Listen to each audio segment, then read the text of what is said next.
네, 투자자 여러분 반갑습니다. 김종철입니다.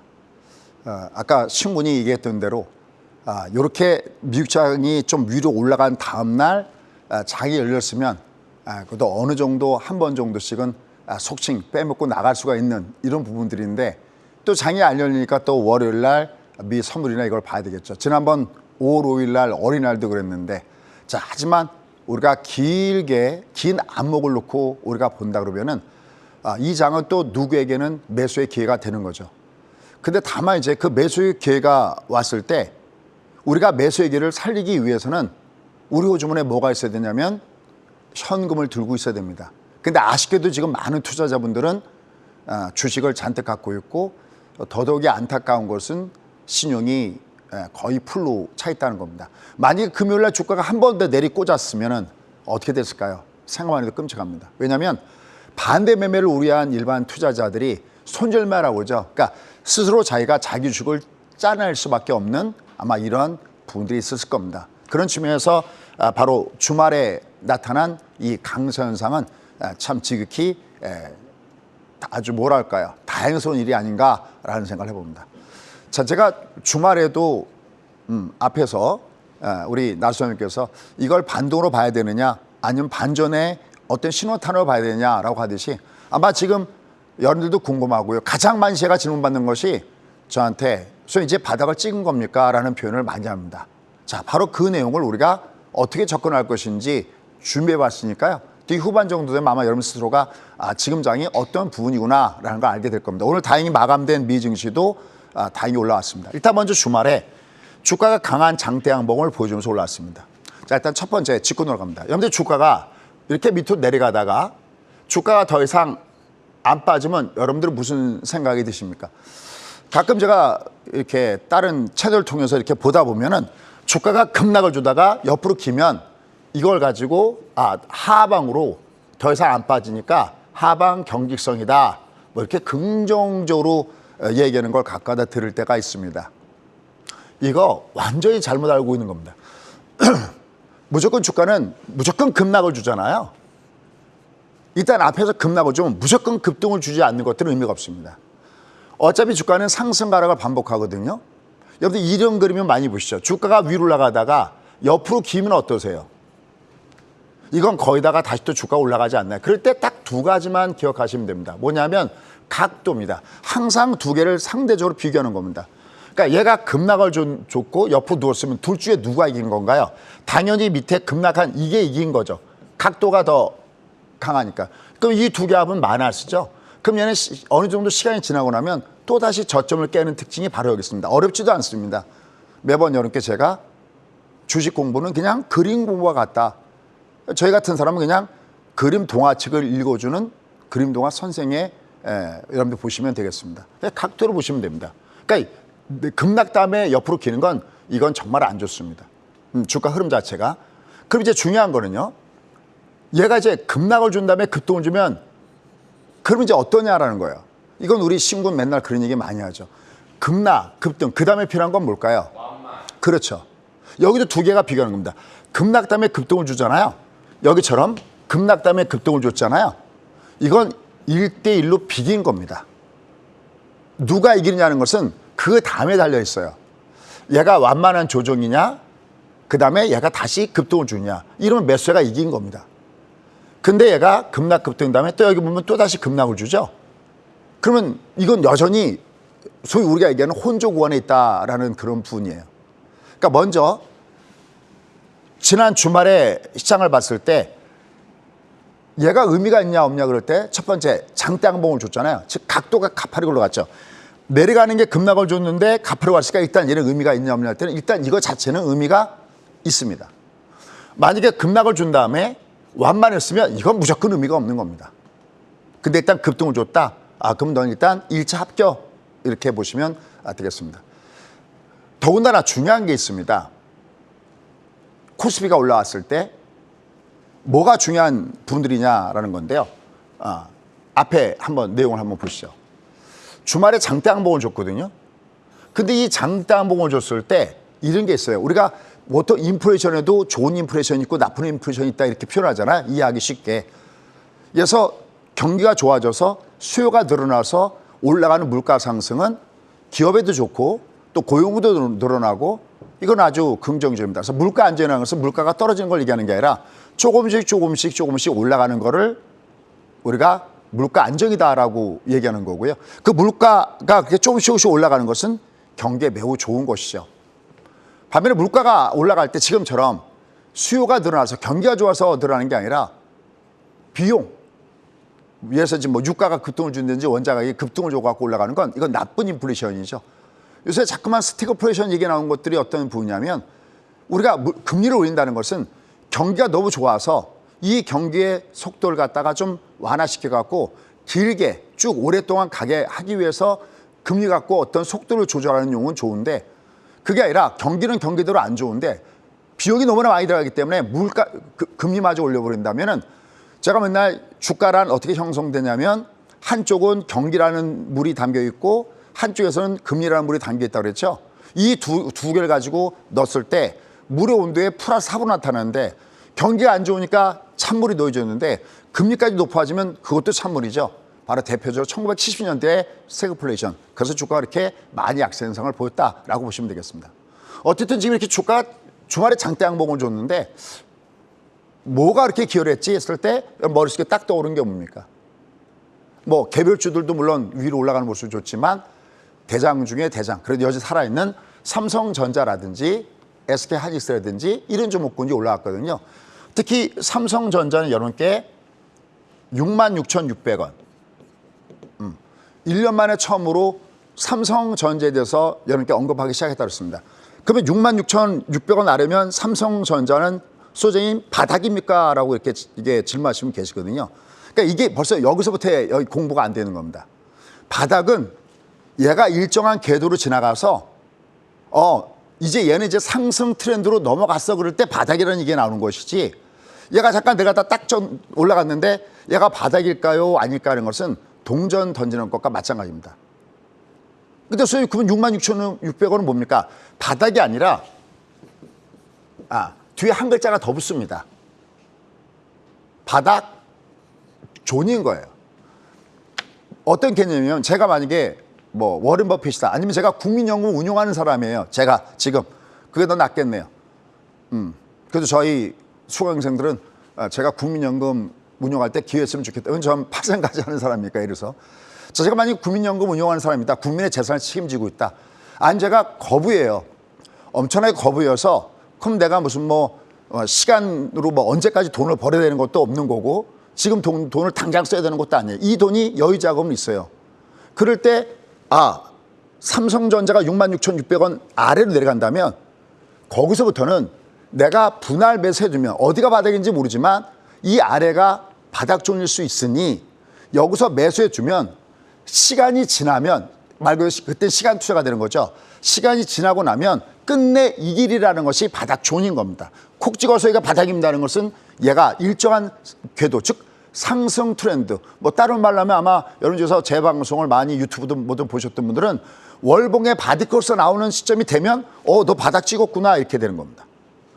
지난 2020년도에 여러분께 염지는 투열 시장이 옵니다. 인단의 기후제가 통하기 시작했습니다. 할 때는 2020년 3월 달에 뭘 갖고 얘기했냐면 장대 양봉을 가지고 여기 소재님 여기 어때요? 그럴 때 저는 여기가 바닥을 찍은 것 같습니다. 라는 것은 뭐랄까 다른 주변 여건들 그때는 한미 통화 수합도 있었고요. 또 연준에서 0.51% 금리를 내리면서 제로금리까지 갔었고요. 회사채 미입이라든지 이 주변 여건이 있었고요. 그냥 시각적으로 기적으로 봤을 때 드디어 얘가 바닥 찍었네라는 것은 한번 꼭 보시죠. 제가 맨날 빨간 열차가 레일 위에 올라탔을 때가 이때부터가 본격적으로 베팅의 기회입니다. 그런데 그게 나타나야 됩니다. 그러니까 아직까지는 삼성전자는 이게 본격적으로 신호가 왔느냐? 아닙니다. 얘는 아직 사실은 아무도 모르는 거죠. 안다고 하는 것 자체가 웃기는 거죠. 다만 중요한 것은 얘가 모든 정황으로 봤을 때 66,600원 아래면 나중에 내가 얘를 지키고 내려갈 때 지켜서 사고 있으면 얘는 끝내 이 길이라는 가격이 바로 그 구간. 그 구간을 저는 여러분께 녹색종이다라는 말씀 드렸죠. 이거 지난주 여러 차례 말씀드렸던 부분들입니다. 삼성전자가 주말에 종합이 장대 먹어줬을 때 이들 주변 종목군들이 끌고 올라갔다는 거죠. 오늘 아침에도 미국의 반도체 지수도 위로 올라가는 모습을 보여줬던 거죠. 그럼 이제 여기서 이제 결론. 소장님 그러면 얘는 바닥을 찍은 겁니까 안 찍은 겁니까 그럴 때 항상 여러분들은 그거조차도 찍는 걸 좋아하세요. 찍어라는 거죠. 야 바닥이니 아니니 찍어라. 같이 한번 찍어봅시다. 찍더라도요. 대신 합리적이어야 되는 거죠. 그래서 준비했습니다. 야 그럼 얘가 진바닥의 징후가 나오니 그걸 제가 세 가지를 점검해 드릴게요. 그러니까 얘가 요 세 가지 중에 한 가지 조건에 들어오면 얘는 진바닥을 찍은 거고요. 이게 아니면 진바닥을 찍지 않은 겁니다. 어때요? 한번 트라이 한번 해볼까요? 자, 오늘도 새벽 일찍이 여러분들 같이 눈을 떠주셔서 또 같이 이 시간 같이 너무 감사하고요. 또 유튜브에서도 좋은 선포를 올려주시는 저희 찐팬 여러분들 또 국고초를 사랑해주시는 여러분들 지금부터 한번 제 얘기를 진행해 보도록 하겠습니다. 자, 투게더 같이 가보도록 하겠습니다. 자, 그럼 도대체 어떤 거니? 자, 얘가 주가가 바닥을 찍으면서 올라갔니? 아니면 자율적인 반등일 때 일단 얘는 얘기했던 대로 2600이라는 선을 주목해 볼 만합니다. 이 2600이라는 것은 뭐냐면 펀더멘탈 선이다라고 보시면 됩니다. 야, 지금 종합주가 값어치 얼마 쳐줄래? 2600. 근데 여러분들 앙드 코스콜라니의 주인과 개의 관계를 아시죠? 그러니까 2600이 이 코스피 지수가 갖고 있는 본질적인 가치라면 보통 장이 상승장에 놓였을 때는 2600보다 멀리 가 있습니다. 산책 나갈 때 개가 먼저 가잖아요, 보통요. 딱 가다가 꼭 뒤돌아보죠. 주인이 어디쯤 오나. 그러니까 주인이 가면 또 강아지를 가죠. 근데 너무 멀리 떨어져 있으면 가까다 강아지가 또 주인한테 오기도 하죠. 아니면 옆에 잠깐 서 있기도 하고요. 그러니까 항상 그 본질적인 가치와 주가가 이격을 크게 벌렸다가 이격을 좁혔다가 벌렸다가 좁혔다가 그러고 있습니다. 그러니까 2600은 본질적인 가치예요. 그러니까 얘가 갖고 있는 지금 현재 상태에서 본질적인 가치니까 얘가 2600보다 주가가 밑으로 내갔을 때는 나중에 이게 정상적인 장이 됐을 때 항상 우리가 얘기하는 조지 소로스 얘기대로 항상 시장은 정상적이지 않거든요. 비정상적으로 움직여요. 우린 그것을 버블이라고 얘기하고 역버블이라고 얘기하는 거죠. 그러니까 2600선 때 아래 있을 때 이 장은 역버블인 거예요. 길게 보면은. 다만 얘가 아까 했지만 바닥에서 천정 없다고. 그럼 얘가 2600 아래 딱 찍었으니까 이렇게 송구정으로 올라가느냐? 이게 아니라는 거죠. 항상 얘가 방향을 전환할 때는 여기서 데코보코가 있으면서 소위 실수도 많이 나타나고 이런 과정들이 나타난다는 거죠. 우리가 그걸 모르면 이 장이 떴을 때 또 쳐다만 봅니다. 여러분들 중에서 이 국고초를 오랫동안 보셨던 분들은 2020년도 3월 달에 지금 여기서 우리가 부자 될 기회입니다라는 말씀을 드렸어요. 이 장은 길게 보면 그 누구에게가는 부자 될 기회인 거거든요. 다만 여기서 그냥 누구나가 쉽게 그냥 쫙 올라가는 게 아니라 뭔가의 그 신호들을 준다는 거죠. 그걸 오늘 제가 항상 얘기하지만 실패해서 배우는 성공학. 저도 맨날 이 밑바닥에서 다 던지고 그랬다고 하지 않습니까? 30년 동안 얻어 터지다 보니까 이래서는 안 되는 거라 해서 적어두고 이래서 안 되는 거라 해서 적어두고 그것이 모여서 기법이 됐고 그 기법을 그래도 한국경제TV에서 15년간 강의를 하고 있는 그런 부분들입니다. 우리 족속을 우리는 둔칭족이라고 하고 전 둔칭족의 족장이고 지금 열심히 어쩜 유튜브에서 제가 지금서부터 글을 나갔을 때 뭐 M파동, L파동 할 때 열심히 댓글 달아주시는 그분들은 우린 둔칭족으로 하죠. 하지만 도를 한번 새기기가 어렵지 한 번 새기면 끝까지 갑니다. 한번 트라이 해보시죠. 자, 그러면 얘는 진짜 바닥을 찍었는가?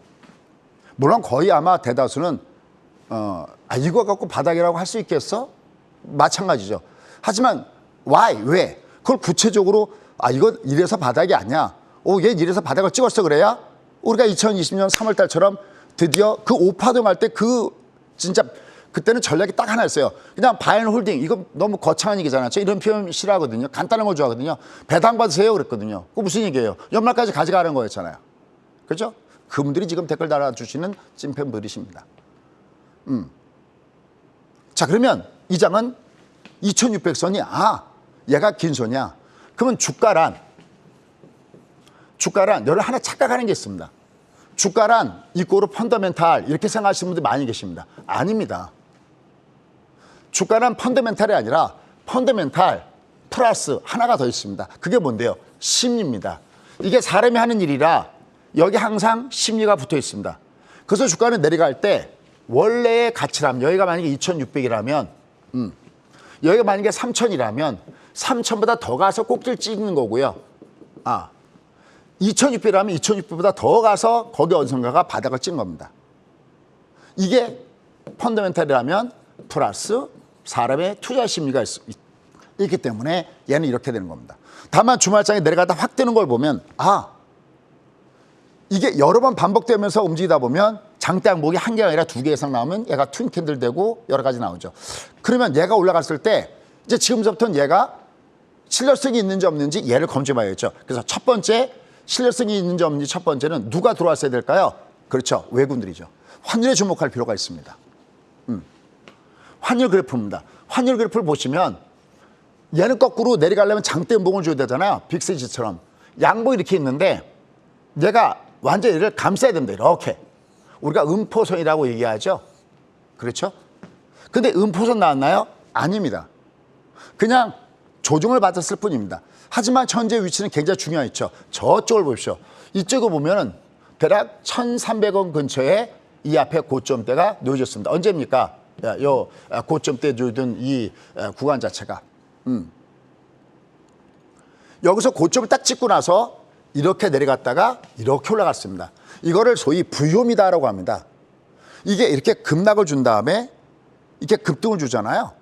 그러면 얘를 음인선은 한 번에 돌파하지 않습니다. 그러니까 여기를 1,400원대를 뭐 영원히 돌파하지 않는다. 이거 지금 누가 이런 얘기 할 수 있겠습니까? 환율 전문가들도 못하는 이 내용을 환율 전문가도 아닌 제가 이길 어떻게 하겠습니까?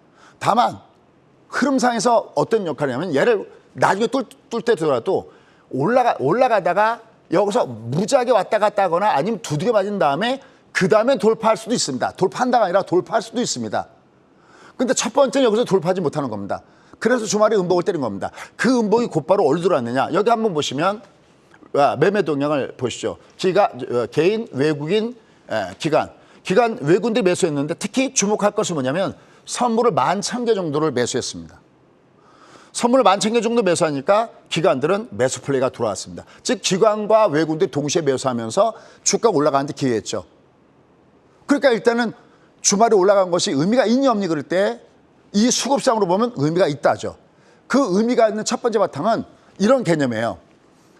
얘가 만약에 2,600을 끼고 내렸는데도 이 환율의 고점이 여기 1,300인데 얘가 만약에 한 1,250 정도 있다고 칠게요. 그러면 아직까지 여기 올라갈 부분이 많이 있죠. 즉 다시 말씀드려서 달러가 아직까지 좀 더 강세를 보일 가능성이 높다는 얘기는 외국이 계속해서 매도를 때릴 가능성이 높으니까 2,600 아래가 거기 어딘가가 과매도 구간이었지만 그 아래가 더 많이 갈 수 있는 거죠. 근데 순간적으로 장중에 2,550선대까지 가니까 온통 방수의 초점은 2,500 지켜질까였었잖아요. 그죠, 신군? 네. 온통 계속 그랬잖아요. 근데 그렇게 포기하는 순간 오히려 거꾸로 주가는 2,600 위로 올라갔습니다. 왜요? 매수의 질이 좋았거든요.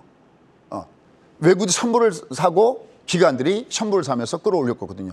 근데 그러면 외국인이 계속해서 매수가 들어와야 되는데 그러려고 딱 보니까 얘가 거의 1,300원 근처에가 있다. 그럼 얘는 다시 얘가 2,600선대 아래로 갔을 때 다시 한번 잘 생각해 보십시오. 얘가 환율이 저 밑바닥에 있으면 환율이 더 올라갈 게 많으니까 즉 달러 강세하는 사람밖에 더 많으니까 얘가 안심할 수는 없는데 다음과 얘가 1,300을 주면서 왔다 갔다 한다면 최소한 얘가 2,600에서 쭉쭉쭉 뻗어나가는 건 모르지만 내려가면 자동주의 매수는 있겠구나라는 생각이 드는 거죠. 얘 때문에 거죠. 근데 중요한 것은 그럼 얘가 이제 1,300에서 완전 꼭지 친 거야 그럴 때는 그건 아니잖아요. 이게 아니니까 얘가 들어왔어도 그럼 얘들이 앞으로 계속 살까? 이걸 모른다는 거죠. 이게 아니니까 얘도 아닌 거죠. 무조건 찍는 게 좋은 게 아니거든요. 여러분 유튜브가 사실 문제입니다. 어떻게 보면 막 찍잖아요. 제가 맨날 아마 이 방송 듣는 분 중에서 주가가 3,400선대 어디 거기에서 5%에 꺾일 때 제가 그런 얘기했죠. 제발 고장난 12시처럼 매매하면 안 된다. 무조건 주가는 우상향 한다. 어서 또 듣긴 들어갔고 주가는 우상향 한다. 그걸 갖다 거기다 써갖고 매번 내가 주식은 그냥 묻어두면 됩니다. 아니거든요. 특히 우리나라는 아니거든요. 미국도 요새 적고라지 나고 있는데 우리는 미국보다도 상승 사이클이 반이나 짧고 하락장은 더 긴데 무조건 묻어두면 됩니까? 더군다나 여러분들 신용 쓰고 그러시는데 아니걸랑요. 그러니까 내가 어느 땐가는 리스크를 관리할 수 있는 구간이 오면 관리해줘야 되는 겁니다. 그래서 나왔던 얘기들이 5파동입니다. 심지어 여기 여러분들 정말 자존심 상하는데 헝다 문제가 있고 그다음에 불이 나가는 저 중국보다도 우리나라 시장이 더 취약합니다. 그게 중국보다 나쁘다고 했던 그 지역이었고요. 그다음에 주가가 이렇게 밑으로 내려왔지 않습니까? 저한테 용기를 달라고 했습니다. 방송에서 그런 얘기를 좀 조심하라 하십시오. 시장은 좀 나쁜다면 악성 댓글 엄청나게 달립니다. 근데 요즘에는 수호군들이 있습니다. 왜? 결과가 얘기주잖아요. 결국 밑으로 해잖아요. 이렇게 아는 사람도 해지할 때는 해지의 부족함을 느낍니다. 완벽하게 해지가 안 돼요. 어차피 비가 오면 어딘간 젖잖아요. 근데 하물며 넉넉히 뜬 사람들은 어떻게 될까요? 그죠? 내가 알고 매매하는 거죠. 결론. 얘는 1,300원대라서 왔다 갔다 해? 그러면 얘들도 왔다 갔다 하겠네. 그럼 얘도 2,600 아래서 왔다 갔다 하겠네. 그럼 내가 투면하지 말아야 되는구나. 그럼 얘들이 그러면 봉쪽 차 아니거든요. 그러니까 얘는 수급이 왔다 갔다 하겠죠. 그럼 자, 첫 번째, 환율이 1,300원대 막혀 있어. 그럼 다음 그림을 좀 보자는 거죠. 그럼 얘가 만약에 1,300원을 뚫으면 어떻게 될까요? 한번 보십시오. 신군, 여기 1,300원이거든요. 그래프에서 네. 보셨을 때 여기 뒤에 어때요? 여기가 텅 비어 있습니다. 비어 있죠. 여러분들 그렇다고 해서 환율이 무슨 애들이 갖고 노는 장난감도 아닌데 1,300을 돌파하면 1,500원까지 그냥 간다는 개념은 아닙니다. 그래서 차트상으로 보면 1,300을 돌파하면 여기에 무슨 또 다른 무슨 고점대가 이렇게 놓여져 있다면 1,400원 뭐 이런 얘기를 할 텐데 없어요. 얘 모양을 보면. 그러면 여러분이 만약에 이 환을 담당해야 되는 여러분이 만약에 녹밥 그러니까 소위 정보 관리라면 담당자라면 어떻게 할까요? 저라면 1,300원대를 갖다가 립서비스뿐만 아니라 돈을 털어받겠습니다. 실제로 최근에 우리 외환보유고 보십시오. 외환보유가 어떻게 됐을까요, 신군? 미루어 짐작건데 네. 이들이 말로만 립서비스하면서 야 환율은 너무 가파릅니다. 이게 아니라 실제로 개입한 것 같아요. 이건 제 정확하게 모르겠습니다. 근데 외환보유가 갑자기 없어질 이유가 없거든요. 여기 쏜 것 같습니다. 여기를 이걸 막기 위해서 몇 달 전에 비해서 그렇습니다. 근데 이게 웃기는 게 이게 지금 몇 달 전에 데이터하고 외환보유고를 보면 차이가 난다는 거는 여기부터 개입을 한 거거든요. 미뤄 짐작컨대 합리적인 의심입니다, 여러분들. 그런데 얘는 뚫고 올라갔어요. 지금 얘가. 근데 마침 얘가 1,300원대에서 얘가 막혀있는 겁니다. 모양을 보시면. 그나마 얘가 지금 위에 다연소인 거죠. 왜? 여기는 없습니다. 그럼 여기서 이제 중요한 거 있습니다. 1월 26일. 근데 1월 26일 날 뭐가 있을까요? 신군. 우리 금토위가 1년에 8번 있죠. 이번에 네. 이창용 하는 총재 바뀌셨죠? 네네. 바뀐 다음에 처음으로 뭐가 열립니까? 금토위가 열립니다. 금리 어떻게 할까요? 이거 어떨 것 같아요? 신군 어떨 것 같아요? 올릴 것 같습니다. 근데 그거조차도 지금 보시면요. 그거조차도 일부러 올린다고 하고 안 올린다고 하고 있습니다. 근데 현재 뭐 지난번에 뭐 다른 문제나 마찬가지로 뭐 이건 항상 어떤 예외가 있기 때문에 달라질 수 있지만 예를 보면 올려야 될 것 같기도 합니다. 왜냐하면 환율이 부담스럽고 그다음에 지금 이번에 물가도 4.8% 나왔잖아요. 우리나라 돈가스가 떨어지면 수입 물가 가격이 올라갈 거 아니겠습니까? 그럼 더 인플레가 우려가 되고 얘가 지금 1,300원대에 있는데 미국은 금리를 올리고 달러 값이 강한데 우리가 금리를 안 올리면 어떻게 될까요? 그러면 이거 문제가 될 수 있겠죠. 그래서 사실은 51대 49. 왜냐하면 항상 저는 시장은 모른다라고 놓고 보지 약간 무조건입니다 하면 그건 어디가 부러지게 돼 있습니다. 단 한 방에 죽게 돼 있습니다. 얘는 그러면 올릴 가능성이 있겠구나. 근데 지금 우리는 뭐냐면 미리 8월 달부터 선제적 금리 올렸잖아요. 그죠? 하나 걱정되는 사실이 있습니다.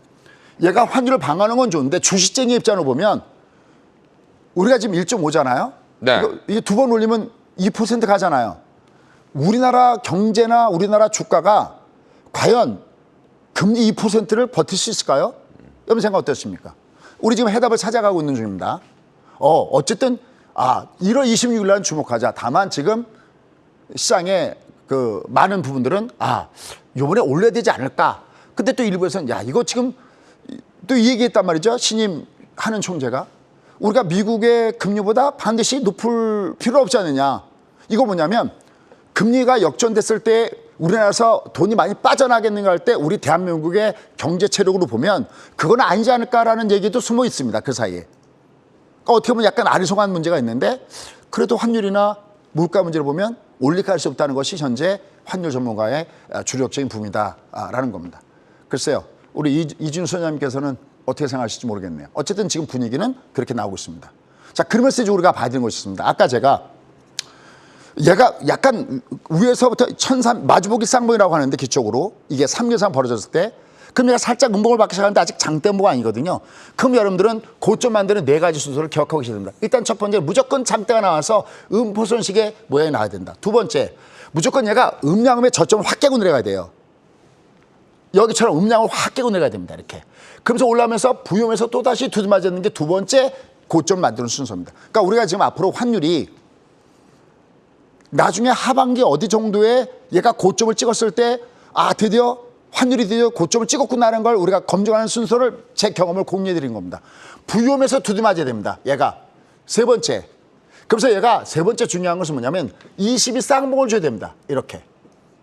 마지막 기승전 결론이 있습니다. 그게 뭐냐면 항상 주가가 여러분 쌍봉을 착각하십니다. 여러분 이게 쌍봉을 생각하십니까? 이건 쌍봉이 아닙니다. 여러분들 혼마비전이나 거기서 캔디를 보면 쌍봉, 흑산병 뭐 이런 것들은 어떤 거냐면 이게 쌍봉이 아니라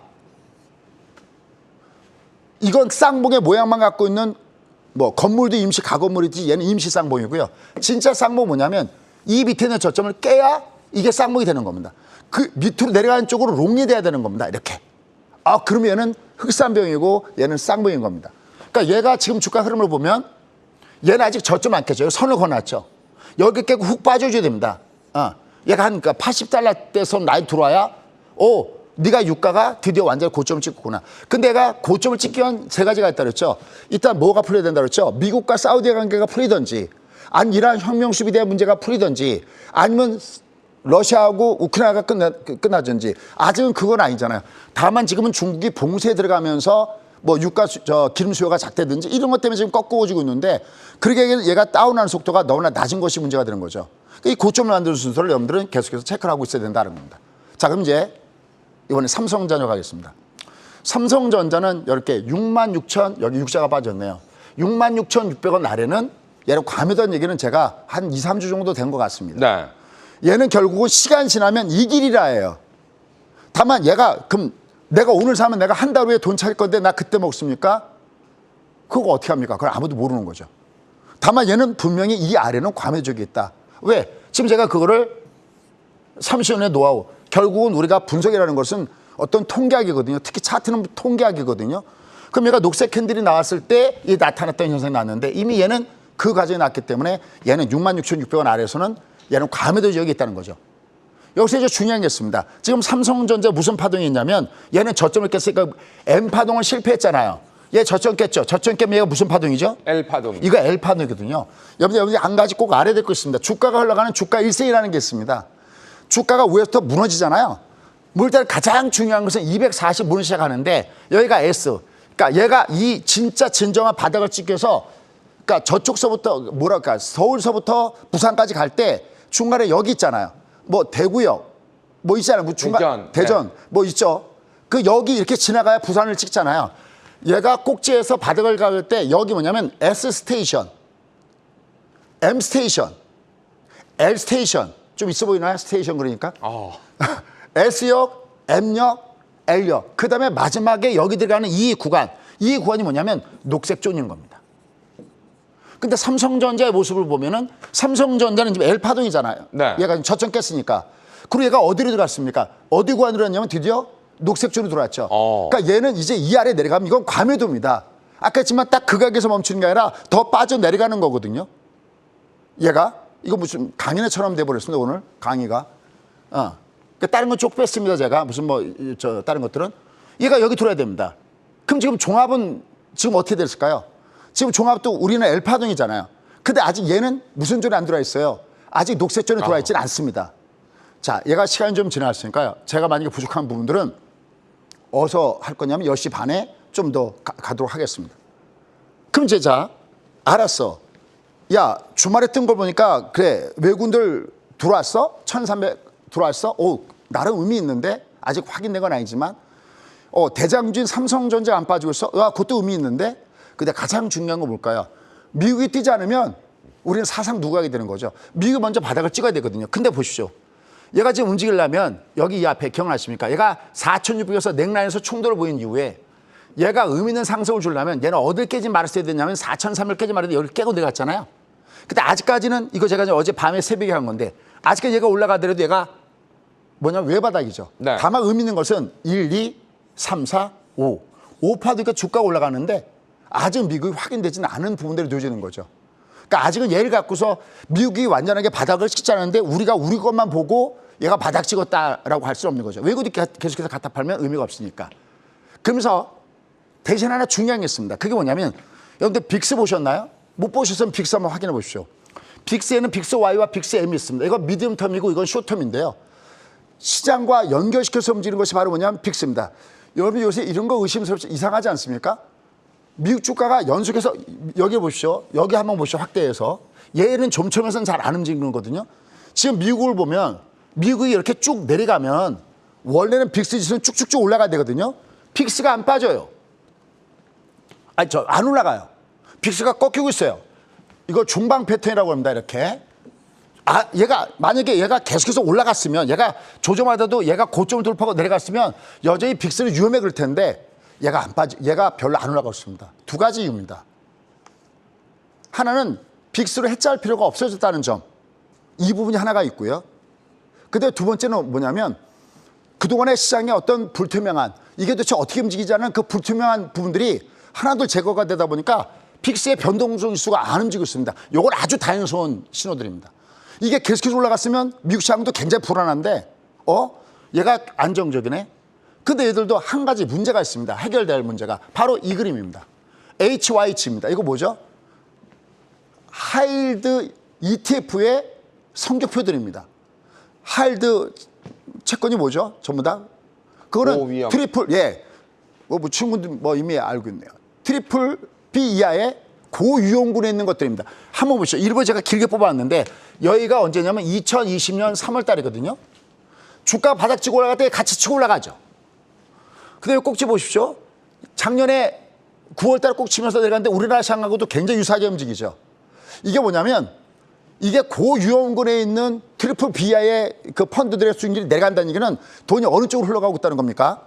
상대적으로 안전자산 쪽으로 흘러가고 있다는 거죠. 그래서 나타난 것이 뭡니까? 가상화폐 폭락 현상입니다. 오늘 아침에 좀 올라갔다 그러는데 온통 기사 보십시오. 그죠? 마이너스 99%? 루나? 여기에 투자가 아니죠. 저기다 투기하시는 분들은 지금 어떻습니까? 이거 문제가 크죠. 그죠?